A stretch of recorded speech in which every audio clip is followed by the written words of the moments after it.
Picture an old kitchen, smoky and bustling, where a heavy roast turns over a fire. But it's not a person turning the spit, it's a dog, the turnspit dog.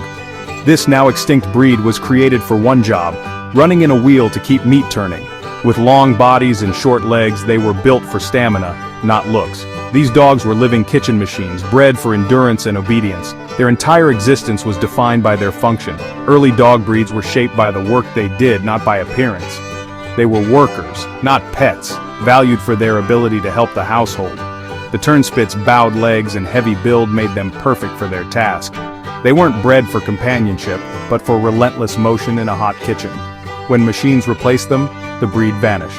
The turnspit dog story reminds us, for most of history, a dog's breed described its job, not its looks. Breeds were labels of utility, not fashion.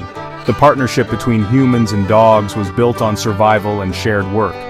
Today we often forget that most breeds began as solutions to practical problems.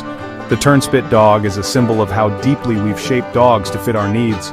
Their extinction shows how quickly a breed can disappear when its purpose is lost. Most early breeds were defined by what they did for us. Their bodies and behaviors were molded by necessity. The story of the turnspit is a window into the origins of all dog breeds. It's a testament to the long, intertwined history of humans and dogs. Our bond with dogs began with work, not looks. Every dog, from Chihuahua to Great Dane, descends from the gray wolf.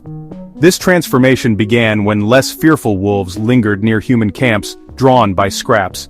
These wolves weren't the fiercest, but the most adaptable. Over generations, humans favored the friendliest wolves, who became partners in survival. This was the first step in domestication, an unplanned partnership shaped by mutual benefit. Wolves that adapted to human life survived and passed on their genes. Slowly, these proto-dogs changed. Smaller bodies, shorter snouts, and new behaviors. They learned to read human gestures and sounds. This was the raw material for all modern breeds. The process was gradual, happening in many places and times. It was natural selection, with humans as the environment. The result, a partnership that would become one of the strongest bonds in the animal world. The diversity of today's dogs began with this ancient, shared journey. For centuries, dogs were bred for their skills, not their looks. But in Victorian England, everything changed. The rise of the middle class meant dogs became companions, not just workers. Dog shows and the dog fancy craze took off. Breeds were judged by appearance, not ability. Breed standards emerged, describing the ideal look for each type. Selective breeding for looks led to an explosion of new breeds, and some extreme traits. Purebred dogs became status symbols and living art, but this focus on appearance reduced genetic diversity and sometimes caused health issues. The Victorian era gave us kennel clubs, dog shows, and the modern idea of breed as appearance. Today's stunning variety of dogs is a legacy of this shift, but it also set the stage for confusion about what breed really means. Modern science lets us peek inside the dog's DNA. Breed is excellent at predicting a dog's looks. Size, coat, ears, and snout are all written in their genes. Genetic studies reveal how breeds are related and reflect their working origins.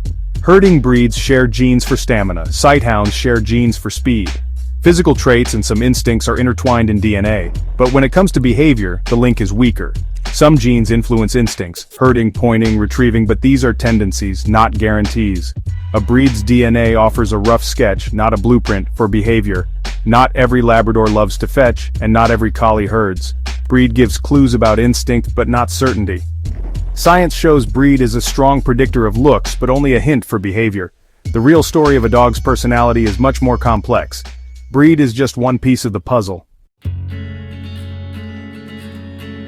We often assume a dog's breed predicts its personality, but large studies show breed explains only about 9% of a dog's behavior. Stereotypes, like friendly retrievers or stubborn beagles, are just averages. There's huge variation within every breed. You'll find shy labs and outgoing greyhounds. Some traits, like trainability or herding, are more heritable, but most personality traits aren't tied to breed. Factors like affection, anxiety, or aggression are shaped more by other influences. Breed tells us about ancestry and looks, not who a dog really is. The label gives a hint about instinct, but not about fit for your family. The dog in front of you is an individual, not a stereotype. Rethink what breed means. It's not a guide to personality. The most important qualities aren't written in a pedigree, they're shaped by life, experience, and individuality. If breed is only a small part of the story, what shapes a dog's personality? It's a mix of individual genetics, early experiences, training, and environment. Even within a litter, each puppy is unique. Early socialization and positive experiences are crucial for confidence. Training, routine, and environment shape behavior every day.